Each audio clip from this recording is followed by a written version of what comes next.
یہ مدارس سے اصل چاہا یہ جا رہا تھا کہ مدارس میں ایسے طلبہ تیار ہو جو اس ملک کی بھاگ دوڑ کو سنبھالے۔ السلام علیکم ورحمۃ اللہ وبرکاتہ۔ الحمدللہ کفا وسلام علی عبادہ الذین اصطفیٰ، اما بعد۔ اللہم صلی علی سیدنا محمد وعلی آل سیدنا محمد وبارک وسلم۔ اسٹیٹ پر تشریف فرما سیدی سلیم صاحب دیشمکھ اور اس دلجوئی کے معنی شخصیات سید فائق علی صاحب، باقی اور دیگر حضرات جو اسٹیٹ پر تشریف فرما ہے، اور یہاں کے اساتذہ اور عزیز طلبہ۔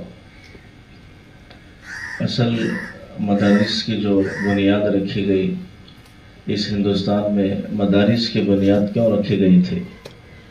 آج دو مدارس کو حقیر نظروں سے دیکھا جاتا ہے، اور ان بوریا نشین اور سیدھی سادی غذا اور سیدھا سادہ زندگی کا رویہ اختیار کرنے والے لوگوں کو جو چھوٹی نظروں سے دیکھا جاتا ہے، یہ مدارس کی بنیاد اصل رکھی کیوں گئی تھی؟ کیا مدارس ہندوستان میں موجود نہیں تھے، یا ہندوستان میں مدارس کو رکھ کر آخر چاہا کیا جا رہا تھا؟ حضرت مولانا قاسم صاحب نانوتھی، شیخ الاسلام مولانا حسین احمد مدنی اور شیخ الہند مولانا محمود حسن دیوبندی رحمۃ اللہ علیہ، اور حضرت حاجی امداد اللہ مہاجر مکھی اور حافظ زامین شہید رحمۃ اللہ علیہ، یہ سارے قافلے کو دیکھا جائے تو یہ مدارس کی بنیاد رکھنے کی وجوہات کیا ہے؟ جو آج مدارس آج بھی ہندوستان کو 78 سال کا زمانہ آزادی کا گزر کے ہو چکا ہے، اس کے باوجود بھی مدارس میں وہ چیزیں پورے طور پہ طلباء اور پورے طور پہ نہیں ہو پاتی ہے جیسے اور جگہ پر ہوتی ہے۔ آخر ان طلباء کو مدارس میں لانے کی وجہ اور اس کے پیچھے ہمارے اکابرین کی کیا وجوہات رہی ہے؟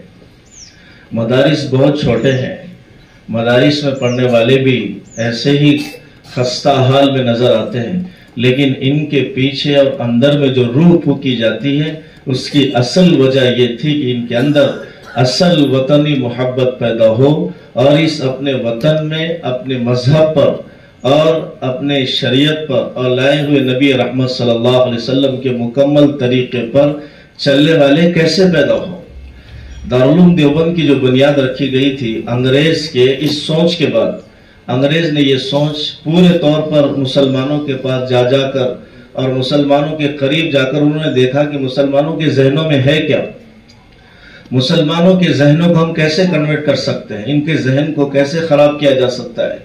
عوام کے اندر جب سطحی طور پہ انہوں نے ذہنیت کو دیکھا انگریز نے، تو سب سے پہلی چیز یہی سوچا کہ ان کے اندر سے علماء کو ختم کیا جائے۔ اگر ان کے اندر علماء اور مقتدی باقی نہیں رہیں گے تو پھر یہ لوگ بے لگام، اور ان کا کوئی رہبر جب باقی نہیں رہے گا جدھر چاہے ان کو موڑ دو۔ یہ مدارس اللہ کا میرے اور آپ اور خاص طور سے ہندوستان والوں کے اوپر ایک عظیم تحفہ ہے، جو اس لیے چالو کیا گیا تھا بقول ایک انگریز کے، جب حسین مولانا شیخ الہند محمود حسن دیوبندی رحمۃ اللہ علیہ کو سولی پر چڑھانے کا وقت آیا تو انگریز نے کہا تھا ہم کفن لائے ہیں اور ہم اپنے کفن میں آپ کو آج سولی پر چڑھا کر دفن کرنا چاہتے ہیں۔ تو اسی مدرسے کے فارغ طالب علم نے، جس کو دنیا شیخ الہند کے نام سے یاد کرتی ہے، تو کہا تھا میں اپنا کفن اپنے سر پر باندھ کر لایا ہوں، انگریز کے کفن میں سونا بھی آخری قیامت تک کے لیے قبر میں سونا بھی نہیں چاہتا ہوں۔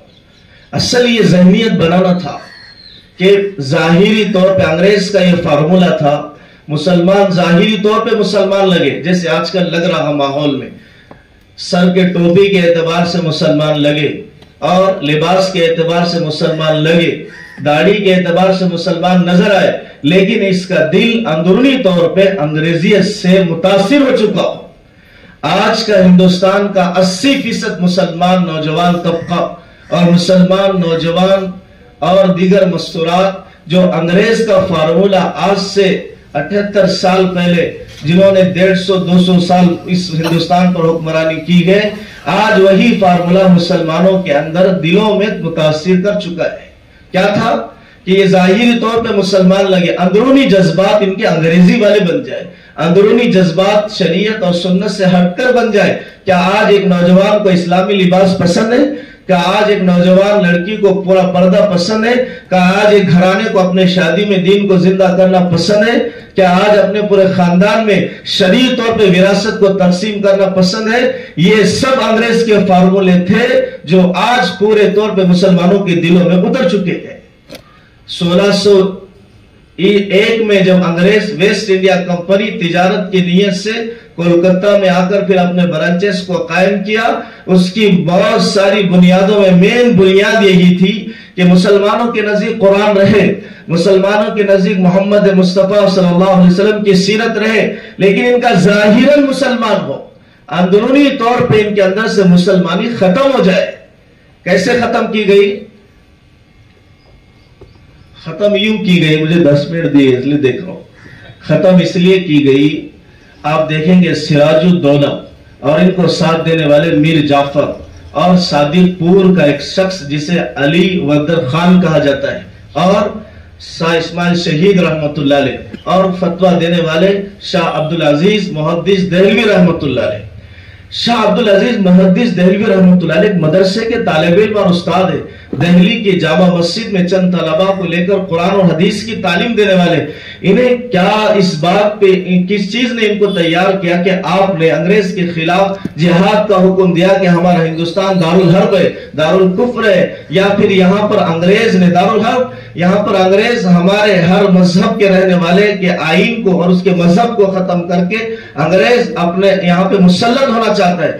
سراج الدولہ جو پٹنہ کے علاقے سے رہنے والے، آپ نے پالاسی کے میدان اور اس شہر میں سب سے پہلے 1 صدی پہلے چالو ہوا ہے ہمارے آزادی کا کام، 1857 سے نہیں چالو ہوا ہے، 1757 شاملی کا میدان جس کے سپہ سالار حضرت حاجی امداد اللہ مہاجر مکی ہے، اور جس میں شہید ہونے والے ضامن شہید ہے، اور جس کے اندر زخمی ہونے والے مولانا قاسم صاحب نانوتی ہے۔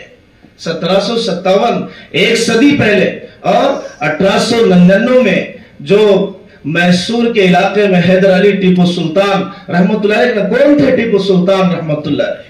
یہ مدارس ہم سب کے لیے ضروری ہے۔ ٹیپو سلطان رحمت اللہ علیہ بقول مولانا حسین احمد ودی رحمت اللہ علیہ کے، ٹیپو سلطان رحمت اللہ علیہ جانباز بہترین عالم دین ہے، آپ کی تفسیر لکھی ہوئی ہے، تفسیر قرآن، آپ نے 6 جلدوں میں ٹیپو سلطان رحمت اللہ علیہ نے قرآن کی تفسیر لکھی ہے۔ کیوں آپ نے باہر دیگر ممالک کے علماء کو اور وہاں کے بادشاہوں کو جمع کر کر اس انگریز کو یہاں سے ختم کرنا چاہتے تھے؟ اور یہ کہاں کی پیداوار تھی؟ یہ سب پیداوار اسی مدارس سے نکلنے والے، جس کے پیچھے انگریز کا فارمولا تو یہ تھا کہ ظاہری طور پہ مسلمان لگے، اندرونی طور پہ ہم ان کے دلوں میں اثر کر جائے، جو اثر کر چکے ہیں۔ مولانا قاسم صاحب نانوتی رحمت اللہ علیہ نے دارالعلوم دیوبند کی بنیاد صرف اس بنیاد پر رکھی ہے کہ ہمارے مسلمان ظاہری طور پہ انگریز نظر آئے، ظاہری طور پہ ان کے پاس داڑھی ٹوپی نہ ہو چلے گا، ظاہری طور پہ انہوں کوئی بھی ہو، لیکن اندرونی طور پہ مسلمان باقی رہے، اس لیے مدارس کی بنیاد ڈالی۔ آج مسلمانوں کے اندر ظاہراً تو رہا، اندرونی طور پہ کوئی مسلمانی باقی نہیں رہی۔ تو سراج الدولہ جو اسی مدرسے کے ہونہار، دہلی کے جامع مسجد مفتی عبدالعزیز شاہ ولی اللہ عبدالعزیز محدث دہلوی رحمت اللہ علیہ کے سامنے زانو تلمذ ہو کر علم کو حاصل کرنے والے سراج الدولہ رحمت اللہ علیہ نے جب پالسا میں 1.25 لاکھ کا مجمع تھا ان کے ساتھ، اور انگریز صرف 13,000 تھے، اس کے باوجود بھی پالسا کی اس جنگ میں سراج الدولہ رحمت اللہ علیہ کو شکست ہوئی، ہار ہوئی۔ کیا وجہ ہے؟ وہیں سے مسلمانوں نے انگریزی فارمولے کے مطابق کام کرنا چالو کر دیا تھا۔ ظاہری طور پہ تو مسلمان تھے، میر جعفر نام تھا، اندرونی طور پہ انگریزیت نے اثر کیا تھا۔ پھر کیا ہوا؟ 1.25 لاکھ لوگ تو سراج الدولہ رحمت اللہ علیہ کے ساتھ ہے، اور میر جعفر ان کے ساتھ رہنے والا نوکر یا باڈی گارڈ مان لیجئے، اور سامنے صرف انگریز کا 13,000 کا مجمع ہے۔ پھر کیوں سراج الدولہ رحمت اللہ علیہ کو شکست ہوئی؟ وہ صرف اس بنیاد پر کہ میر جعفر نے 900 ایکڑ زمین یا پھر پنجاب کی گورنری کے دینے پر اس ہرس اور لالچ کی بنیاد پر انہوں نے اپنے وقت کے جانباز اور صحیح سپہ سالار اور اس ہندوستان کے آزاد کرانے کے لیے سب سے پہلا قدم اٹھانے والے سراج الدولہ کے ساتھ امانت داری کے بجائے خیانت کا اور دغا بازی کا معاملہ کیا، جو کہ مسلمان تھا۔ مسلمانوں کو مسلمانوں سے جتنا اس ملک میں نقصان ہوا ہے، میر جعفر 900 ایکڑ زمین پہ اپنے اتنے بہترین قائد کو کیوں کھو دیا ہے؟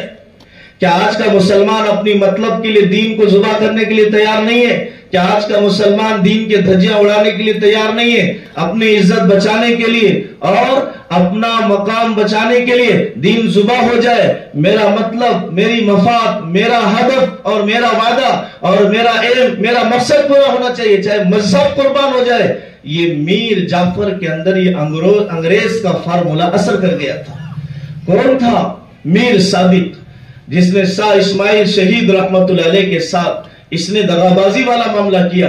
کون تھا؟ ٹیپو سلطان رحمت اللہ علیہ کے ساتھ رہنے والا جس نے آپ کو دھوکہ دیا۔ یہ مسلمان تھے 900 ایکڑ زمین پر، اور صاحب بنگال کا آپ کو گورنر بنا دیں گے۔ اس بنیاد پر انہوں نے کام یہ کیا کہ اپنے قائدوں کے ساتھ دھوکے والا معاملہ اور خیانت والا معاملہ کیا۔ میرے بھائی، اصل اس دنیا میں، اس ہندوستان میں انگریز آیا تھا اس لیے مسلمان آزادی تو یہ بہت بڑا معاملہ ہے کہ مسلمانوں نے اور دیگر بھائیوں نے مل کر آزادی میں حصہ لیا ہے، اور آزادی ایک صدی پہلے 1757 سے لے کے پورا 1800 سے ابتدا سے لے کر پھر 1857 سے جنگ کو ابتدا کیا جاتا ہے۔ آخری بات، 1857 میں جو سب سے پہلے آج ایک جو ذہنیت بنی ہوئی ہے، ہم اپنے لیے مدارس میں اور دیگر جگہ پر مسلمان اس بات سے دور ہوتے ہیں کہ آزادی میں سب سے پہلا جو 1857 میں جو جنگ ہوئی ہے دہلی میں شاہ ظفر کے نگرانی میں، اس میں ہمارے مسلمانوں کی تعداد، پوری تعداد مجموعی طور پہ 29,000 تھی، جن میں سے 24,000 مسلمان تھے۔ ان 24,000 میں سے 12,000 علماء تھے، اور پورے ہندوستان میں مجموعی طور پہ شہید ہونے والوں کی تعداد 2 لاکھ ہے، جس میں علماء 52,500 علماء ہیں، جنہوں نے ایک ایک وقت میں 40 علماء کو توپ کے سامنے رکھ کے اڑا دیا جاتا تھا۔ اللہ اکبر، چیتڑے اڑ کے دیواروں پہ گرتے تھے۔ یہ مدارس سے اصل چاہا یہ جا رہا تھا کہ مدارس میں ایسے طلبہ تیار ہو جو اس ملک کی بھاگ دوڑ کو سنبھالے، ظاہری طور پہ کچھ بھی نظر آئے، اندرونی طور پہ مسلمانوں جیسے لکھنؤ کا رہنے والا عبدالعلیم نے، بس آخری بات، عبدالعلیم کو انگریزوں نے پکڑا اور ان کو مارنے لگے تو وہ دیوانگی میں تھے۔ لوگوں نے کہا حضرت کیا دیوانہ پن ہے اس کے اندر، یہ تو کوئی صحیح سے بات بھی نہیں کر رہا، اور ہم لوگ اپنی پوری فوج کو اس کے پیچھے لگائے۔ یہ عبدالعلیم کسی مدرسہ اور مکتب میں پڑھنے والا، وہ کہنے لگا میں نشے میں ہوں، وہ میرا نشہ یہ ہے کہ میرے ملک سے مذہب کو، میرے ملک سے قرآنی تعلیمات کو اور میرے ملک میں ہر مذہب کے رہنے والے کی آزادی کو چھینا جا رہا۔ جب تک یہ دن میں نہیں دیکھوں گا کہ آزاد نہ ہو جائے ہندوستان، اس وقت تک میرا عالم اس بے ہوشی کا ہی رہے گا۔ بہرحال ہم سب کو، خاص طور سے ہم سب لوگوں کو مدارس کے اللہ تعالیٰ سمجھنے والا بنائے کہ مدارس کی بنیاد انگریز کے خلاف رکھی گئی تھی تاکہ اس ملک میں امن و امان باقی رہے اور امت کے قائد باقی رہے۔ یہ الگ الگ باتیں تھی۔ اللہ کرے کہ اللہ ہم سب کو عمل کی توفیق عطا فرمائے۔